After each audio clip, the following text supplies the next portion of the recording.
Boa noite. Hoje é um dia muito especial para mim, é um dia muito especial para as pessoas aqui da VEM. Hoje eu inicio um novo programa, né? Um podcast. O meu nome é Altair de Aguiar Prado, sou historiador, sou professor de língua portuguesa, língua inglesa e espanhola, sou pedagogo, psicopedagogo clínico.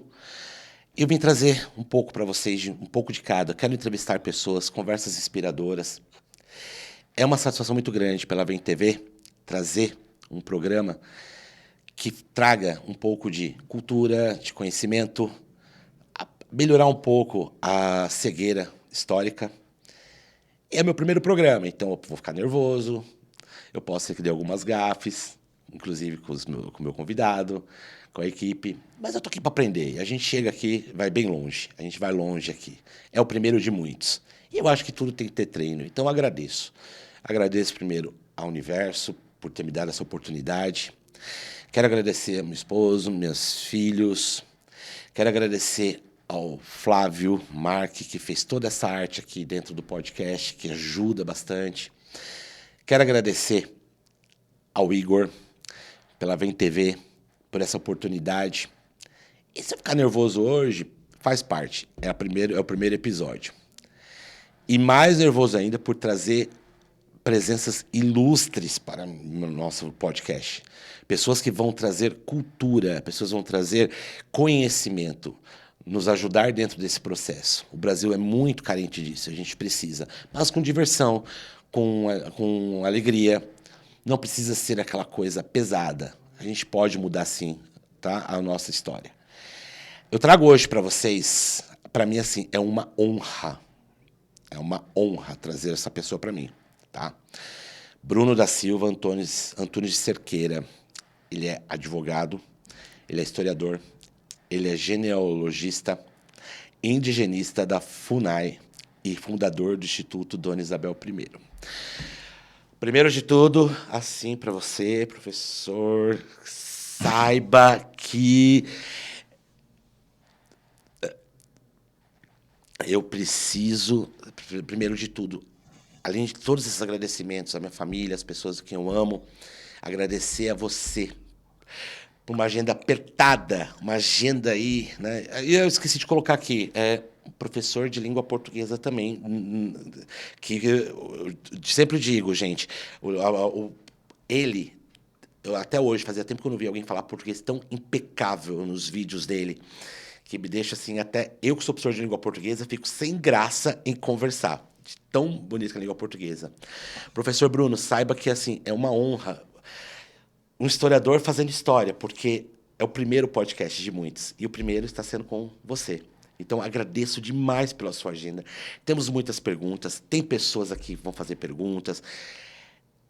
Muito obrigado. Obrigado de verdade, professor. Eu quero ter uma conversa hoje muito agradável para as pessoas conheçam um pouco. Para mim, é um dos maiores historiadores que esse país tem. E vamos dar. Por favor, professor, as honras são suas agora. Eu não estou ouvindo ele.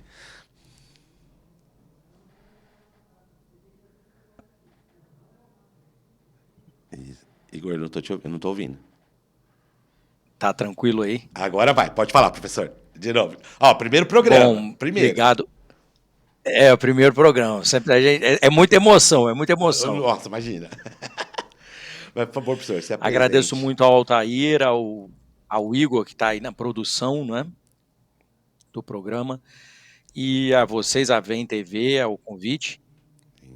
Enfim, e coloco aqui à disposição. Professor, para as perguntas, para a conversa toda. Toda pessoa que vem no nosso podcast, a gente dá um presente para a pessoa poder se desfrutar.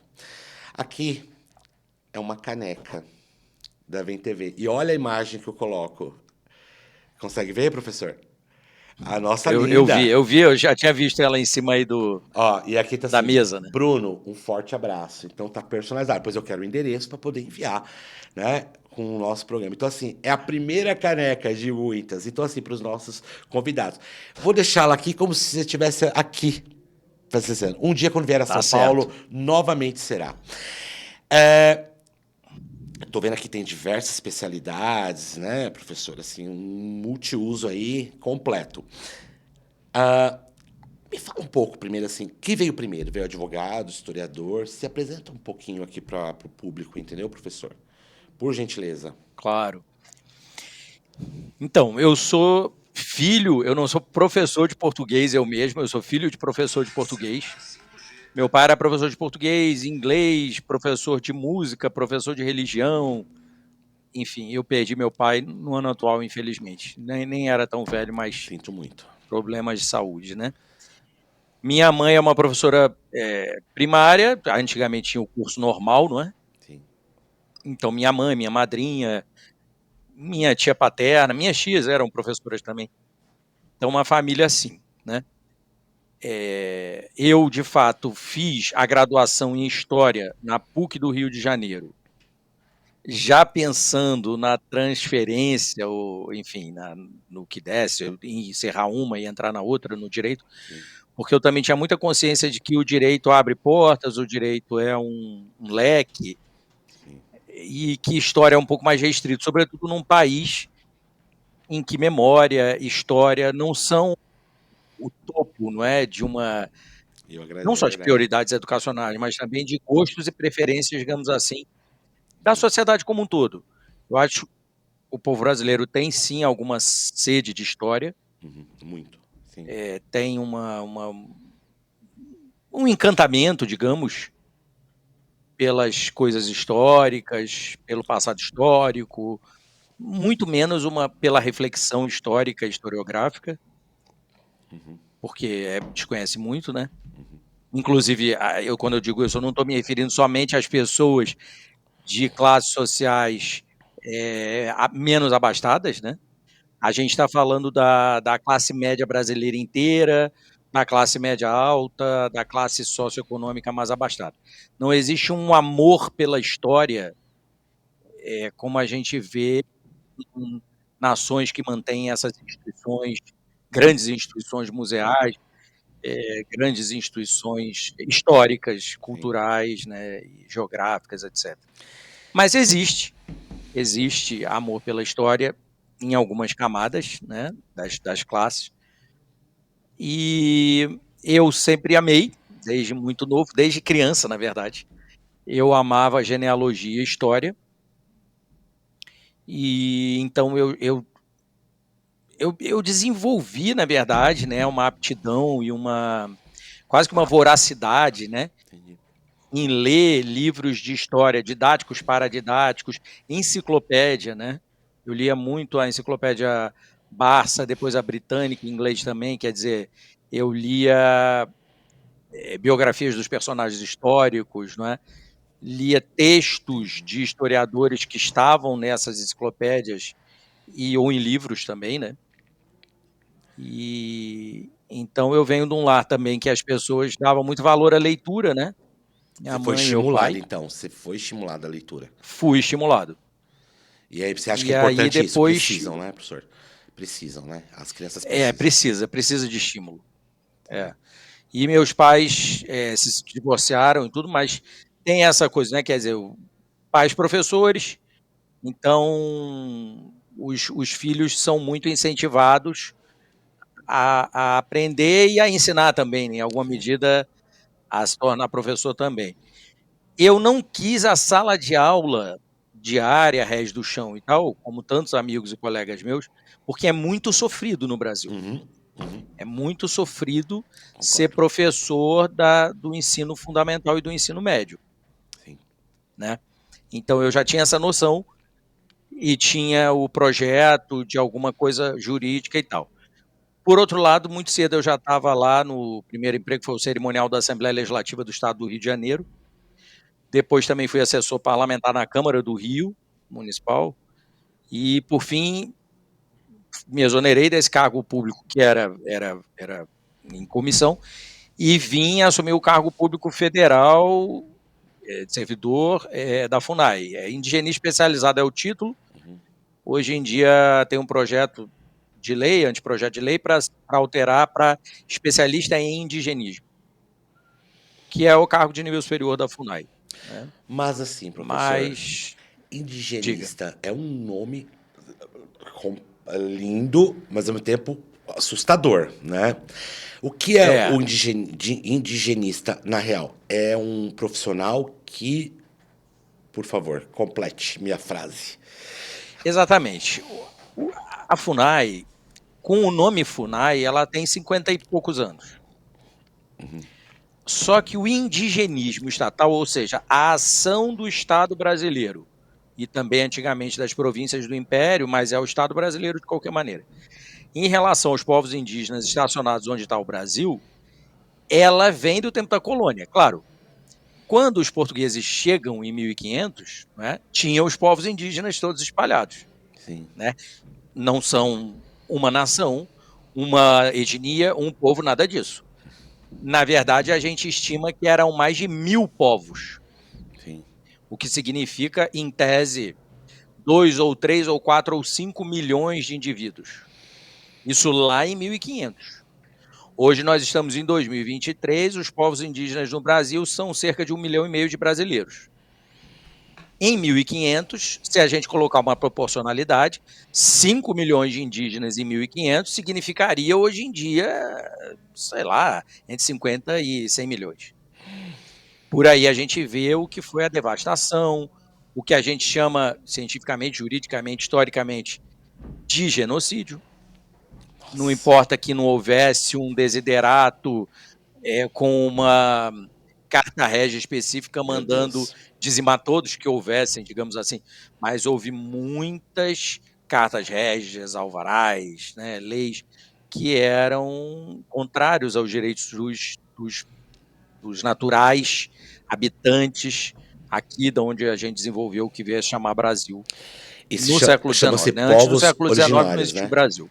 Povos originários, né? Eu posso usar esse termo. Ou não? Sim, os povos indígenas do Brasil, hoje, eles usam a terminologia povos originários, porque, na verdade, um grande jurista chamado João Mendes de Almeida Júnior, né, que eu estudo muito, ele lembrou que os direitos dos povos indígenas, a terra que eles ocupam, é um direito originário no sentido muito mais profundo do que qualquer outro direito, que ele diria que era um direito congênito. Ou seja, os indígenas nascem com esse direito e morrem com esse direito, transmitindo sucessivamente. Mas vai além, porque todos nós temos direitos hereditários, né? Algum tipo de direito possessório, etc. Ele separou, ele lembrou que o direito originário indígena, não é, naquilo que ele chamava de indigenato, o indigenato brasileiro, né, e não outros europeus, esse direito originário, esse direito indígena que é possessório, mas sem ser do direito civil, é de um direito originário, como ele chamou, né, direito dos povos indígenas. Ele então lembrou que esse direito, sendo originário e sendo congênito, só daquela maneira, naquela quadratura que ele montou, somente para os indígenas, ou seja, autóctones, os termos que sabiam antigamente, que chamavam, né, povos autóctones silvícolas, porque são aqueles que estavam na selva, uma série de terminologias. Muitas delas eram terminologias muito racistas, muito contrárias aos indígenas, né? E ao direito deles à terra. Sim. Que são termos bugre, caboclo, enfim, negros da terra, que era um termo que tinha na colônia também. Então, o João Mendes prefigurou isso tudo. Hoje, os povos do Brasil, os povos nativos, se auto-intitulam povos originários. Interessante isso porque, assim, eu estava ensinando hoje história, inclusive história sobre dentro do Brasil haviam vários povos indígenas. Quando as pessoas falam que é o único povo, tem vários povos, né? Tamoios, se eu estiver errado me corrija, professor. Tamoios, outros, os tupis, e haviam inclusive guerras entre eles, né? Sim. Como que isso é hoje? Hoje não há mais isso pelo que fizeram de exterminar, vou usar posso usar esse termo, fizeram Sim. há vários pós-indígenas. Os alunos ficaram espantados, porque acharam que índio é tudo assim, é uma coisa única, que não é um termo que é uma coisa única, tipo o índio lá, bububu, né? Eu não gosto de termos pejorativos também, aquelas musiquinhas, tá? Não, eu gosto, eles falaram isso. E eles ficaram espantados por ter tantas tribos indígenas, inclusive umas brigando com as outras. Umas aliadas aos portugueses, outras aliadas aos franceses. Na época. E assim, e via que eles tinham uma estrutura que não era considerada. Eles eram considerados pessoas não civilizadas, porém eram na cultura deles. Como você pode me ajudar com isso? Mais de 300 povos, Olha, é isso no Brasil? Tem mais de 300 povos, é isso? e sim, a diversidade étnica e cultural do Brasil é de que nós temos mais de 300 povos indígenas, ou seja, mais de 300 povos que são brasileiros, num sentido jurídico, constitucional, jurídico civil também, enfim, em diversos aspectos jurídicos. Que, contudo, além de ser brasileiros, eles são indígenas e são pretéritos, quer dizer, eles pertencem a povos anteriores ao Brasil. Ao Brasil, esse Estado Nacional O Brasileiro, Estado Brasil, o Brasil a Estado. monarquia, o Brasil Estado, a monarquia que fez o Estado Imperial, não é? Dom João VI, Dom Pedro I, Dom Pedro II, Dona Isabel, depois acabou e veio a República. E os indígenas estavam cansados de estar aqui muito antes da chegada dos europeus, né? Tem uma Então, data, os professor, mais ou indígenas menos? brasileiros, eles... Os primeiros dados antes da chegada dos portugueses, tem uma data mais ou menos? 2.000 anos, 1.000 anos? Não, é bem mais do que isso. Na verdade, em geral, em ciências sociais, a gente aceita que a teoria lá do Estreito de Bering, que eles vieram por cima, que são malaio-polinésios de origem e tal, isso é coisa de mais de 10.000. As civilizações que estavam aqui na América, que a gente chamou de América depois, né? Sim. Pré-colombianos, como a gente fala. Então, aquelas grandes que a gente ouve falar, os Maia, que a gente até coloca no plural, né? Porque o etnônimo hoje em dia, o nome étnico, a gente não coloca no plural, mas a gente diz os Maias, os Astecas e os Incas. Sim. No caso, seriam os incaicos, né? No fundo, eles também não são um só. Né? Quer dizer, a civilização asteca não é um povo asteca. A civilização maia não é um povo maia. E a civilização incaica é a mesma coisa. São, inclusive, esses impérios que existiram pré-colombianos, impérios, de fato, eles subjugaram nações indígenas menores, né? Então, a gente considera que o Montezuma era imperador dos astecas, o Atahualpa e os outros eram imperador dos incaicos, ele era o Inca, não, o Sapa Inca, o sagrado Inca, né, a representação do Deus Sol. Então, a gente considera que esses povos foram imperiais e imperialistas em relação aos povos indígenas das Américas todas, né? E subjugaram e fizeram muita guerra. Então, você tocou no assunto das guerras. Os portugueses aqui no Brasil, durante o século XVI, XVII, XVIII, eles fizeram alianças com povos indígenas, às vezes porque um povo indígena era inimigo histórico de um outro povo indígena. Então, os franceses também faziam aliança, os neerlandeses também tentaram alianças, e assim sucessivamente. Os povos indígenas atuaram historicamente, eles tiveram protagonismo, fosse para essas alianças, às vezes, lhes renderem benesses, confirmarem direitos territoriais e também lhes darem patentes militares, etc., dinheiro, riqueza, alguma medida, às vezes sucumbiram lutando, defendendo os seus direitos à terra e os seus direitos que o João Mendes chama, né? Lembra do termo direitos originários. Professor, uma pergunta, né? Você trabalha na FUNAI, certo? Uma entidade do governo, correto? Me explica uma coisa, como os povos indígenas do Brasil, eu posso usar assim, né? Povos indígenas do Brasil, certo? Sim. Como eles estão sendo, eles estão hoje, 2023, eles são bem amparados pelo governo, pelo Estado brasileiro? Há hoje medidas, porque agora a gente vai chegar naquele marco temporal. Temporal. Isso. Aí eu quero chegar nele, mas antes eu quero fazer umas perguntas. Tudo bem? Pode ser? Porque assim, Claro. como o governo hoje ampara, os povos indígenas do Brasil são amparados pelo governo? Tem um amparo, tem as leis, mas assim, é um povo amparado hoje comparado a 30 anos?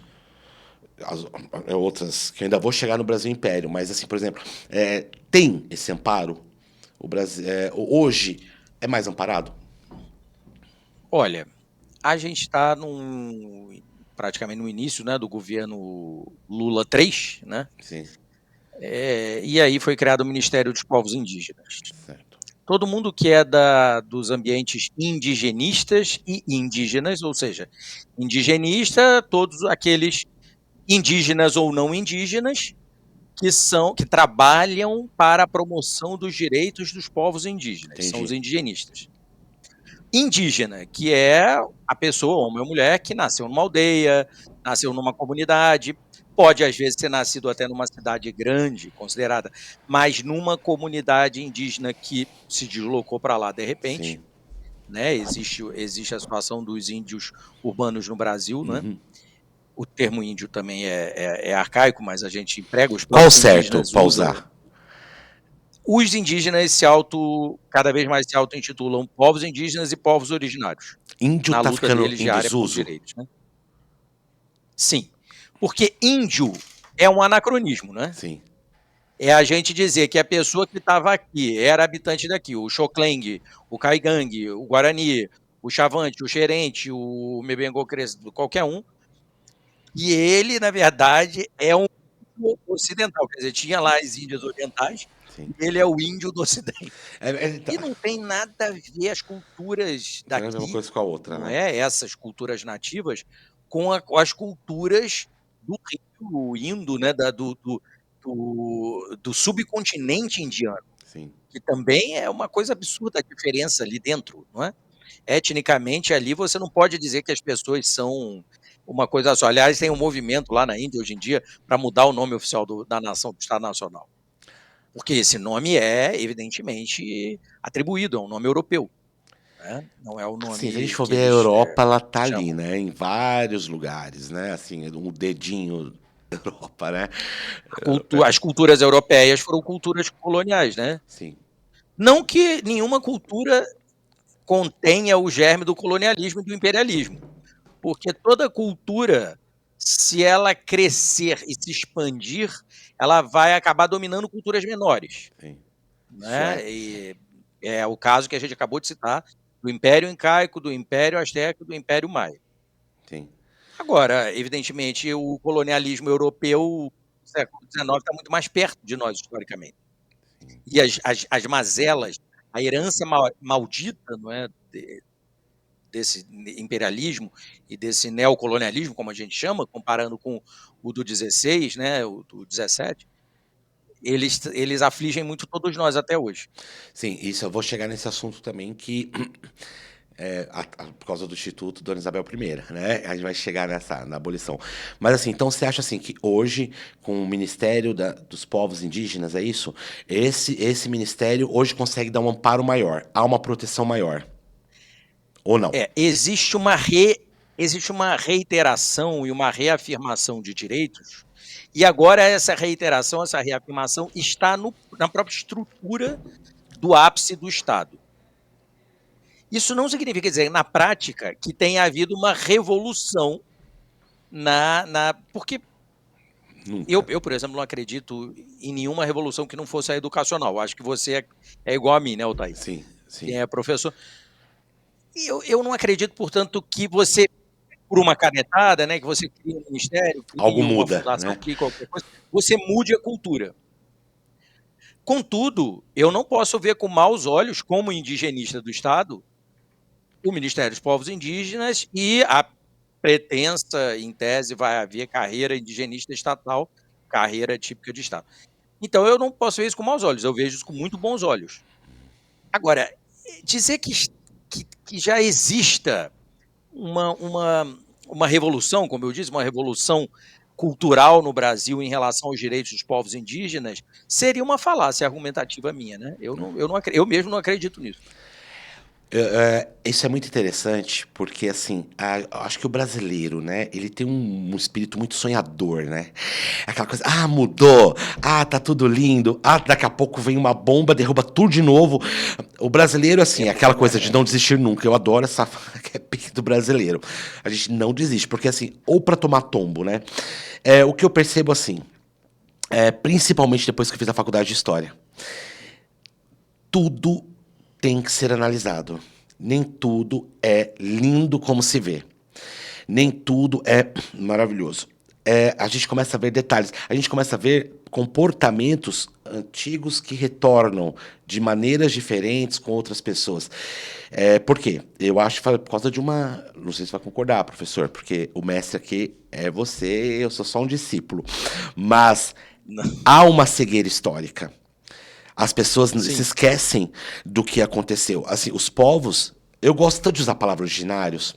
Eu acho tão bonito. Não sei se está errado em usar. Eu gosto. Povos originários. Eles são, assim, parte da terra. E da maneira que foram tratados. Né? Que eu vou chegar daqui a pouco. Agora, esse o marco. É marco temporal, é isso. Sim. Tem gente perguntando. Eu gostaria de saber assim, o que é e como e por que está tendo essa luta de uns a favor, outros contra, porque isso é esclarecedor, inclusive para o ensino médio. Eles precisam saber. Serão futuros eleitores, serão pessoas que terão que estão criando uma mentalidade crítica, um senso crítico, e nada melhor que um especialista para falar sobre o marco temporal. Primeiro, o que é o marco temporal e por que está dando tanta divergência? O marco temporal é um termo dentro do direito, não é? Só um minutinho, A gente professor. fala Gente, marco presta legal. atenção no que é marco temporal, porque isso vai cair em Enem, viu, professor? Vai cair em Enem. Vai cair, isso é uma coisa que nós estamos aqui em São Paulo, podemos sentir na pele isso. Então, assim, presta bem atenção na explicação que está vindo de um especialista. Aproveite a oportunidade, alunos do ensino médio, aproveite essa riqueza aqui de conhecimentos e traga para nós, professor, por favor. E eu realmente puxo o saco mesmo. Puxa a sardinha. Né, professor? Vamos lá. Tá certo. Marco temporal, no sentido. Dentro do direito, a gente fala marco legal quando vem uma nova lei para regulamentar um assunto inteiro que ainda não está totalmente regulamentado. Então, por exemplo, marco civil da internet. Então, é aquela legislação civil, civilista, para regular a internet, as relações que podem ocorrer, comerciais ou não, dentro da internet,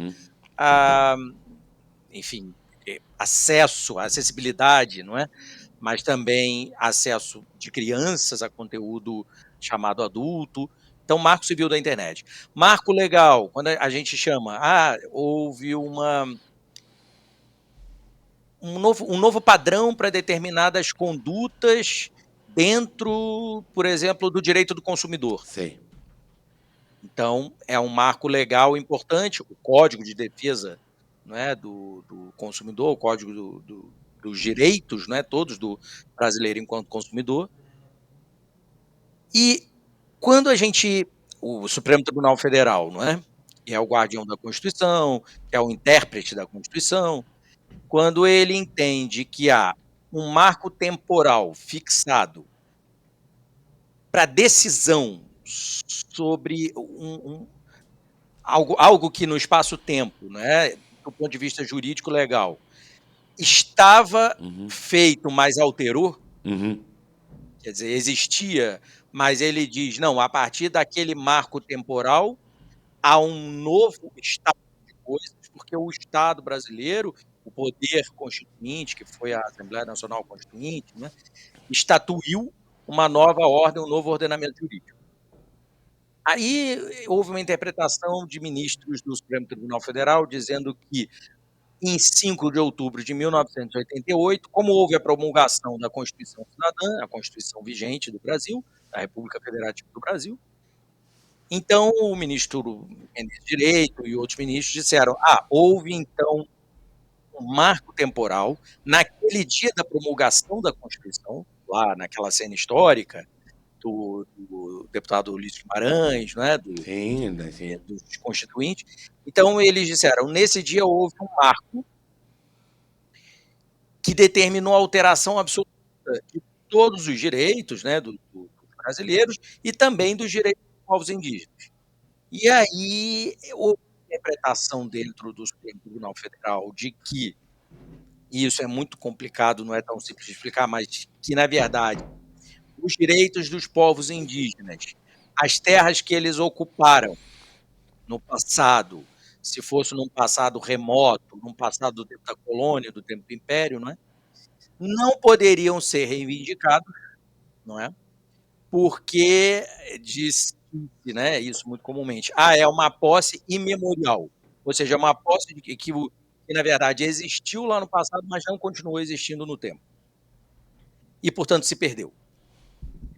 Só que isso é muito, muito complicado. Explique por quê. Quando a gente estuda direitos dos povos indígenas, os direitos territoriais, os direitos à cidadania diversificada deles, diversa, os direitos culturais, os direitos sociais, você vê que, na verdade, eles são povos desapossados. E o primeiro desapossamento que eles sofreram é o da terra. Então, um povo indígena é o que a gente chama em ciências sociais de um povo desterritorializado. O que significa isso? Ele era de um território, mas ele foi retirado de lá. Essa coisa de dizer, o marco temporal em 5 de outubro de 1988, que eles dizem, foi porque inaugurou um novo Estado, sim, Sim. o ordenamento jurídico constitucional, é complicado porque, na verdade, primeiro, é muito recente.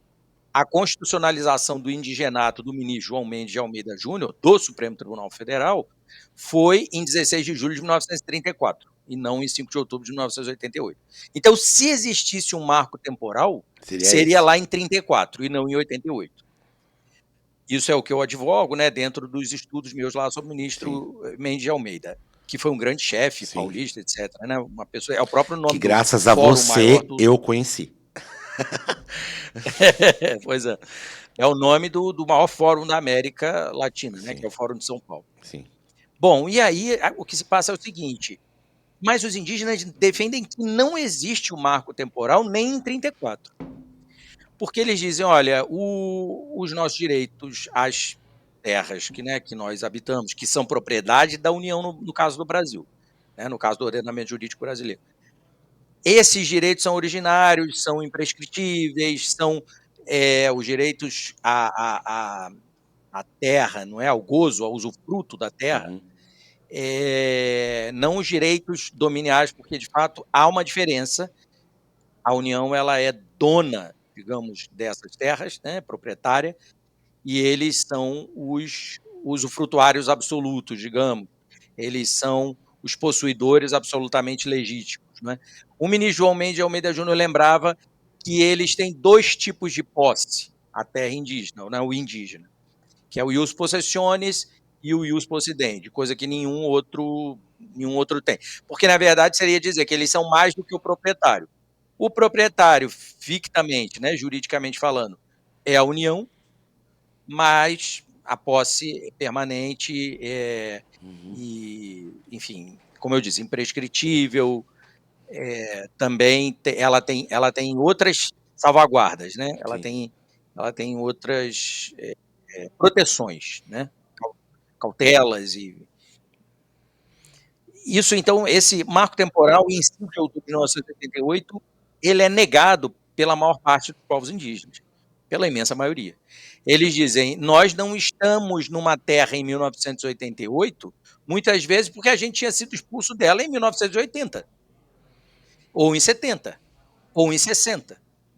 E aí o Supremo Tribunal, quando o ministro Aires Brito colocou lá no voto como relator, ele diz: mas então se há o esbulho renitente indígena, os indígenas têm o direito àquela terra, só que eles foram expulhados.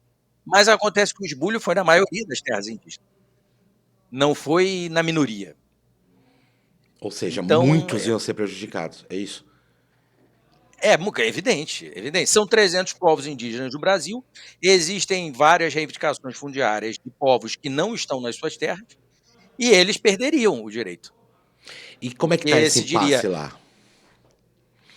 não, Continua no ainda? Supremo Tribunal Federal, a maior parte dos ministros votou contra o marco temporal que tinha sido estatuído na jurisprudência constitucional, ou seja, na jurisprudência do próprio Tribunal Federal, né. A maior parte dos ministros atualmente reviu e disse: "Não existe um marco temporal, absoluto e sacramentado Uhum. no dia 5 de outubro de 1988". Eles dizem: "O que existe é a promulgação da Constituição, é a reiteração, a reafirmação dos direitos dos povos indígenas nessa Constituição, mas não haveria esse marco temporal". Eles não chegam a dizer que há um marco em 34 também. Eles dizem que não há um marco temporal, porque veja, não há um marco temporal para aferição da tradicionalidade da ocupação, ou seja, a posse do povo indígena na sua terra não pode ser aferida como milimetricamente, uma régua, né, como se naquele dia 5 de outubro decidisse e definisse que aquela posse Nossa. era Ou seja, existente. uma coisa, outra coisa. É tipo mais ou menos isso. Exatamente, exatamente. E Agora, claro que é importantíssimo, não é, embora o direito do povo indígena à sua terra seja imprescritível, não é, e como eu disse, tenha várias proteções, esse direito, ele também não pode ser uma coisa etérea, também não pode ser uma coisa que não tem nenhuma documentação probante, que não tem nenhum lastro em documentação histórica, não é, não tem nenhum lastro em trabalhos antropológicos sérios, não é. Quer dizer, a gente diz: "Ah, o relatório de identificação da terra indígena e depois o ato de império do presidente da FUNAI, que delimita uma terra", a gente diz: "Tudo isso é declaratório, não é constitutivo". Ou hum, seja, não constitui direito, mas reconhece direito, declara direito. Por outro lado, isso só vai existir se houver um processo, eh, sério, não é, com profissionais altamente gabaritados, né, porque senão, de fato, eu como advogado, eu sou historiador, né, sou engenheiro da FUNAI, também área de relações internacionais, mas como advogado eu acho que a gente nunca pode perder o senso de justiça. que eu acho Quem também. é não indígena e vai ter que sair de uma terra que já está há 100 ou 150 anos na família dele, porque houve uma doação ilegal, ilegítima, do próprio Estado para o seu antepassado, também não compreenderá o Ou seja, direito do povo indígena àquela terra, já que pagar por um erro. exatamente, É já que por o isso que as índio, pessoas estão indo né, como contra o eles marco dizem. temporal. Porque assim, os indígenas, posso chamar de indígenas, eles não têm que pagar por um erro do Estado. É isso. É mais ou menos isso, professor? Sim, o que acontece é isso. Por que que existem pessoas, né, grupos políticos, na verdade, né, não são tanto indivíduos. Por que que há os grupos políticos pró e contra marco temporal? Porque o marco temporal em 5 de outubro de 1988 daria a fazendeiros do Mato Grosso do Sul, Ah, fazendeiros de diversos estados brasileiros, não é, a garantia de que eles não perderão terras, não é, porque, povo indígena que tivesse ali 1940, 50, 60, 70, na verdade estava desapossado, estava, uhum, desterritorializado, não é, mas teria direito à terra. sim. E aí você, se você não tem foi uma coisa absurda que foi dita, teria que provar o povo indígena que estava ajuizando a ação possessória lá na década de 1950 e 60. Isso não é real, eles tinham o próprio direito civil brasileiro, estatuía que os povos indígenas eles eram relativamente incapazes para os atos da vida civil, e eles tinham que ser assistidos pela Fundação Nacional. Hoje é a Fundação Nacional dos Povos Indígenas, antigamente era o Serviço de Proteção aos Índios, o SPI, né. E aí, os que são a favor do marco temporal defendem a segurança jurídica deles. Então, a gente tem que entender nesse debate todo que todo mundo defende segurança jurídica, só que existe a segurança jurídica dos povos indígenas e a segurança jurídica dos proprietários de terra que são não indígenas. Então, todo mundo E defende a agora, segurança jurídica, mas governos, a gente tem vários governos. Você acha que alguns se aproveitam para tema com populismo, acaba gerando. Porque assim, sim, chega de uma maneira, professor, que assim fala, meu Deus, parece assim que, né, só acontece, como você falou, há os dois lados, né? Tem que sim. tomar muito cuidado com o populismo, né? Isso é muito preocupante, não é, professor? De governos. O Brasil ele passou aí 4 anos, né, com um populismo. Eu tenho um amigo e primo que é o professor Christian Lynch, ele chama de populismo reacionário, e é isso, é exatamente isso mesmo, né. E o Brasil passou 4 anos aí nos últimos, né, governo Bolsonaro, com diariamente rajadas, digamos assim, né, de pílulas de populismo reacionário, Entendi. que é essa coisa de jogar para a plateia, de dizer que o povo é muito conservador. O povo brasileiro é conservador mesmo, a cultura brasileira tem traços de conservadorismo. Isso não significa dizer que o povo seja reacionário, que as pessoas queiram, volta da ditadura militar, né, Eu esse acho que tipo é de só coisa. um. Mas sim, o po é um povo brasileiro. O Professor, povo brasileiro é um povo conservador. vou te falar uma coisa. Eu estou espantado. Estou espantado com, assim, como foi claro isso. Até pra mim. Pra poder explicar. Porque Sim. isso é uma coisa muito importante. Porque, assim, a gente tem que olhar o lado. Podemos dizer que há um lado certo ou não?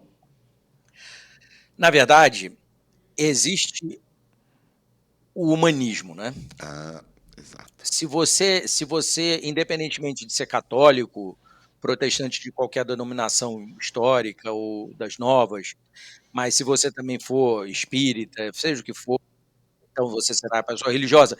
E se você for uma pessoa ateísta, não é religiosa, né, ou uma pessoa que agnóstica também, mas se você for um humanista, você vai ver nitidamente o lado certo da história, entre muitas aspas, né, é ao lado daqueles que estão desapossados.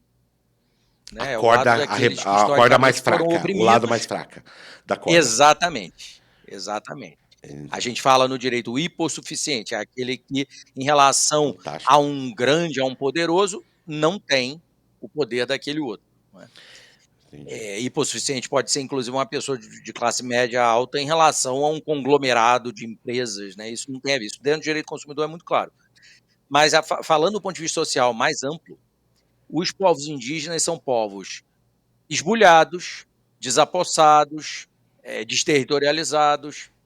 Então não tem como você ficar contra os direitos deles e a favor dos direitos dos, fazendeiros, às vezes a pessoa não é fazendeira, às vezes a pessoa é uma pequena proprietária, né, mas ela entrou numa terra, Que não era. digamos que há 40, 50 anos, não é, numa onda, não é?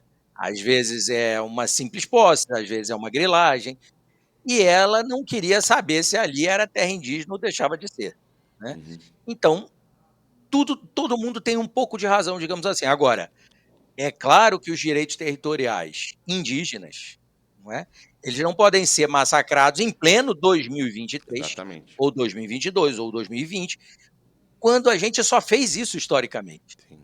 Né? Você eternamente para fazer expansão, de ferrovia, de hidrovia, de rodovia, você entrou nas terras indígenas, levou doença, matou a população. Quer dizer, você não Aham. pode em 2023 querer que isso continue. Sim. Então, no governo do Jair Bolsonaro existia uma coisa que a gente podia chamar de neobandeira.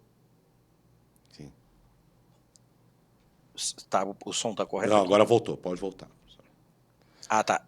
Quer dizer, uma perspectiva da pessoa ser, hoje em dia, né, em pleno 2023, ela querer ser um bandeirante lá do passado, não é, que abria estradas, entre aspas, na verdade não estava abrindo estrada nenhuma, ele estava abrindo caminhos no mato para poder descobrir jazidas, não é, de minério. Hoje em dia, isso é uma coisa impressionante, porque há deputados, senadores, né, gente que era do Executivo Federal, que falava claramente da necessidade da mineração nas terras indígenas, né.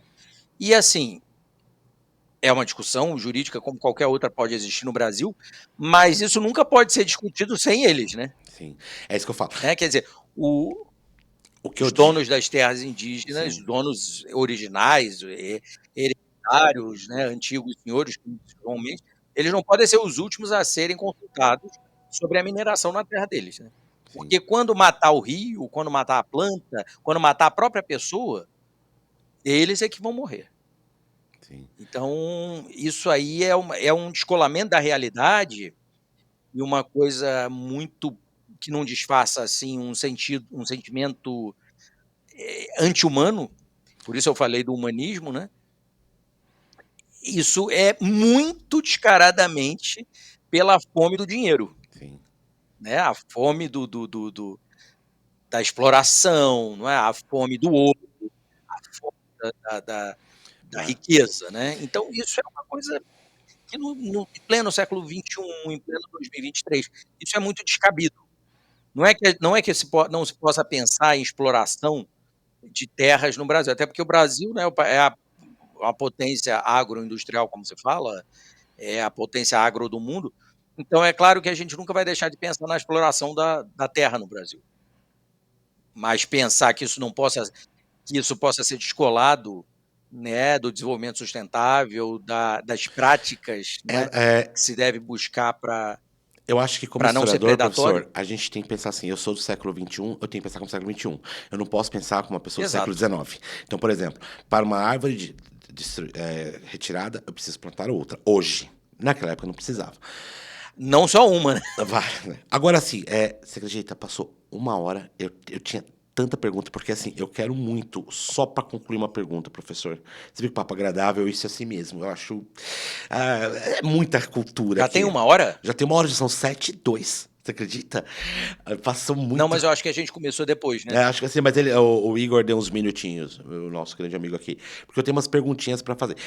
Só para concluir assim, ao mesmo tempo que teve o populismo relacionário, né, existe também houve criação de, muitas ONGs, por um outro, né.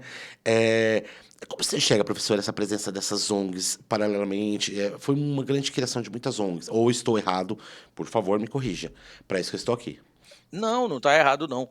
Existem as ONGs indígenas e as ONGs indigenistas. Sim. A ONG indígena é a associação indígena. Tá lá, bonitinho. Tem uma aldeia, sei lá, chama aldeia Camaiurá do Rio Grande, Sim, digamos. Aí os Camaiurá vão lá no cartório e vão registrar a Associação da Aldeia Camaiurá do Rio Grande, é uma ONG. sim. Existe a ONG indigenista, não é?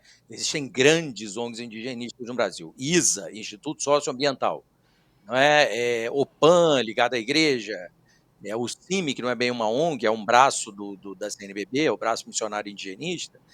Existem ONGs indigenistas e ambientalistas, não é? Uhum. Eu dei uma palestra no Instituto de Geografia e História Militar do Brasil, deve ter um mês e meio, e era exatamente sobre isso, as pessoas que os militares, há militares indígenas, mas há os militares de alta patente que não são indígenas e são preocupados com esse futuro do Brasil e a presença das ONGs na Amazônia. Uhum.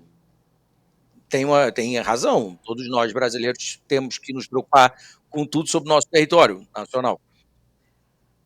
Mas, existe muita fábula em torno das ONGs, né. Existem as ONGs que, como em qualquer ambiente, elas podem servir para a malversação, para o desvio, não é, seja de conduta, seja, enfim, qualquer ilícito, não é. Uhum. E tem as associações que existem pela absoluta necessidade da existência da gestão da terra indígena, da gestão, por exemplo, compartilhada lá, existe o ICMBio e o IBAMA, não é só a FUNAI que cuida de temas ambientais. Aliás, o IBAMA e o ICMBio Uhum. são autarquias que existem para isso, Uhum. uma é a Autarquia Florestal do Brasil, a outra é a Uhum. Autarquia Ambiental, e a FUNAI é a autarquia indigenista. Então, em tese, elas têm que trabalhar em conjunto, junto também com as Forças Armadas, para o Brasil, no século XXI, se manter como cada vez chegar mais a esses objetivos do milênio, aos objetivos de ESG, como se fala hoje em dia, né, ESG, e todos esses, né, agenda da ONU. Né? Auditorias para... Sim, Tem. sim. Por exemplo, o Tribunal de Contas da União, ele investiga tudo quanto é contrato celebrado entre a União e ONGs Perfeito. e associações, etc. Então, Tudo assim, tem critério. Agora, está um pouco mais organizado, podemos dizer assim. sim, agora é claro que pode existir desvio. Sempre onde existe o humano, vai ter desvio, né? ONGs internacionais, que também Sim, querem. o Greenpeace, por exemplo. Né, uma Aham. ONG que o presidente de honra é o atual rei Charles do Reino Unido. Então, era, né? Eu acho que agora, como rei, ele não é mais o presidente de honra necessariamente. Não sei se o William agora é. Sim. Então, essas ONGs internacionais ou braços das Nações Unidas, que não são ONG, porque Sim. as Nações Unidas não são não governamental necessariamente, ela é uma coisa totalmente diferente, né? O sistema ONU, não é? Eles são vários estados em uma entidade supranacional. Então, são muitas instâncias, muitas instituições, muitas entidades, e Acte não dá para cautela, né? falar Acte genericamente. cautela. Acte cautela. Exatamente. Professor, eu queria muito, mas assim, eu tinha que perguntar ainda sobre o ID, porque assim, eu acho fantástico, porque os abolicionistas. Tinha que perguntar ainda sobre Dona Isabel, que é minha querida. Só uma perguntinha aí, eu já falo para terminar. Eu quero saber uma pergunta. Eu já vi um vídeo seu falando sobre o Dom e o Dona, que é religioso, papapá. Ô, Dona Antônia, a vizinha, isso vem, professor? E por que no Brasil a gente Bem, usa seu e não usa Dom? Percebeu? Porque sim. assim, você tá falando, porque agora eu tava lembrando assim, Dona Antônia, Dona Jurema, Mas esse Dona, será que vem do dom que é daquele que você explicou? Sim. O dom foi substituído por seu. Por quê? Uma coisa de rapidinha, só pra gente poder concluir, porque isso eu queria perguntar, que é do nosso dia a dia, né? É verdade. Dom e dona, senhor e senhora, corruptela, não é, linguisticamente falando, na história, de domino e domina, né, senhor e Sim, senhora em latim. E na língua espanhola ainda se mantém muito dom, na língua italiana também. Na língua italiana se perdeu o dom para o homem, sim, né, quer dizer, só quem usa dom e dona é a nobreza portuguesa em determinadas linhagens, sim, a realeza portuguesa, a realeza brasileira, naturalmente, e a nobreza clerical, quer dizer, o clero, os bispos para cima, não sim. é? Episcopos, né? Bom, dom e dona no comum não é empregado, nesse sentido de nobreza e realeza, e É de clero. respeito. Agora, na linguagem coloquial, até hoje, toda mulher é chamada de dona. Sim. Isso é um costume bem português, a gente mantém no Brasil, Maravilhoso. e é um costume muito respeitoso É. com as senhoras. E o seu? Porque é muito engraçado, quando você diz a senhora dona, É, você está dizendo a senhora senhora. é. Então era uma coisa bem da realeza e da nobreza, né? Então você chamava até a bebê que nascia, ou Dona Isabel, que você estava lembrando de Dona Isabel do Brasil, que é a Princesa Isabel. Então ela era uma bebê e era a senhora Dona Isabel, né? Ninguém falava com ela a Isabel. Não Por isso podia, né? que eu, desde que comecei os estudos Mostra seu isabelinos e livro, professor. isabelistas, Mostra seu livro. exatamente, o livro Alegrias e Escasso, gente. Tristezas, né? Não acho. Eu não acho esse livro. Eu não acho. Vai ter que ter a segunda edição. Vai ter a segunda edição, se Deus quiser. Então, quando a gente começou a estudar tudo, sistematizar, não é, Fátima e eu, inclusive, a professora Fátima Agon, do Museu Imperial, que também virá aqui, né, a gente percebia claramente, percebe até hoje, que essa perda do Dona para a Dona Isabel, na verdade, isso é um processo Sim, histórico, não é, que tem a ver com outras coisas, tem a ver com o próprio esquecimento da personagem sim, proposital dentro da historiografia. sim.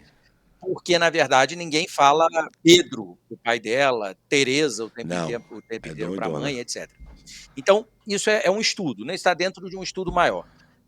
Agora, de fato, o Dona se manteve igual é em Portugal. Sim. E o seu, Quer dizer, né? você chama as mulheres de dona, não é? E o seu fica aqui. Respeitosamente. Professor, eu vou ter que marcar um outro podcast mais pra frente. Espero que você receba meu convite, porque eu quero falar do Império e de Dona Isabel. Porque, assim, você é eu acho que se eu não me engano, você é o maior especialista em Dona Isabel do Brasil, não é? Falando dela. A professora Fátima Não Argon os, e eu, os né? dois, mas assim. Há também outro. Não, mas igual Há a também maneira que você colegas fala nossos. dela e do Instituto Dona Isabel, que eu me tornarei membro, se me aceitar, quero muito ser membro, Sim, porque com assim, certeza. a Dona Isabel trabalha o abolicionismo e eu quero trabalhar sobre essa questão, que é tão vigente hoje. Professor, eu tenho Sim, realmente, importante. infelizmente, com tristeza me despedir, porque e depois eu quero fazer um podcast com você e com a professora Fátima juntos. Né? Eu acho que vai ser legal porque vai ser uma troca. Ah, põe 2 horas de podcast. Porque aí vai. Porque, professor, foi esclarecedor. Primeiro de tudo, eu gostaria muito aqui de agradecer de coração a essa figura maravilhosa, essa figura importante dentro da história do Brasil. Saiba que, assim, tem que ter referências suas bibliográficas de pessoas, da sua pessoa nas escolas. É um exemplo de pessoa assim que realmente a educação muda, ter pais educadores. Eu sou um pai educador, eu sei disso. Eu sei disso, meus filhos são autistas, eles leem, eles conversam, eles têm já tem uma cultura que não é deles, já assim, não combina, infelizmente. E eu acho que a gente vive uma cegueira cultural. E eu preciso, uma cegueira histórica, e eu preciso de pessoas como isso. E o podcast foi para isso. Criou-se história. Você é o primeiro. Virá muitos, porém o primeiro foi com o historiador. Professor, eu queria muito te agradecer esse convite. Estava treinando há muito tempo. A Dineação, sábado assisti sua última live, eu achei muito legal. Né? Que tinha coisa que eu nem sabia que existia. É tanta coisa e é enriquecedor. E te agradecer por esse carinho. A Vem TV te agradece. Precisa do endereço. Olha aqui, galera. Ó, a canequinha dele com a Princesa Isabel aqui, bonitinha, né? E aqui, ó, com a Vem, comprou. Está aqui, é seu presente. Tome um chá, lembrando que você foi o primeiro de um podcast. Muito obrigado. Palavras para você, professor, por favor. Quiser falar alguma coisa? Não, eu quero agradecer, né, Altair? A gente já tem conversado há um tempo, você Sim. procura, eu comenta os torro vídeos, mesmo, fala. entendeu? Sou chato. Não, imagina. E saiba que E eu tenho você como um padrinho direto, porque eu aprendi história muito assistindo suas lives. Ele tem um canal chamado História do Brasil, como você nunca viu. Qual que é a sigla? Como faz essa história? Como você. HBCVN. Aí, ó. E além disso, tá? Ele também tem o Instituto Dona Isabel I, tá? Entrem. Qual que é? Tem o Instagram, né? Do Instituto Dona Isabel. Tem tudo. O Instituto é @Instituto Dona Isabel. Isso. Né? E tem site, que é isabel.org.br. Tem uma opção de coisa dessa das redes sociais e tem canal no YouTube também, institucional. Tem, mas tem o nosso canal de História do Brasil, como você nunca que é um viu, canal neo-abolicionista. Esse, para mim, foi o que assim mudou minha visão de história. Não me esqueço nunca. O primeiro episódio, ele falando justamente de quem? Da bonita, Dona Isabel, né? A minha querida. Eu tenho um carinho muito grande. Professor, um grande abraço e saiba que sempre será bem-vindo aqui, porque há assuntos a comentar ainda. Eu espero que tenha gostado e que tenha sido um momento com uma conversa enriquecedora, uma conversa inspiradora. Eu espero que tenha acontecido isso. Foi sim, com certeza. Agradeço muito. E eu me despeço aqui pelo meu primeiro programa. Se eu cometi algum erro, peço 1000 desculpas, mas daqui é para melhora. E eu agradeço a Vem TV, agradeço a nossa presença desse querido aqui, de todos os meus amigos, da minha família e de todos que permitiram eu estar aqui. Muito obrigado e uma gratidão muito grande. E obrigado uma vez, professor. Obrigado, até a próxima.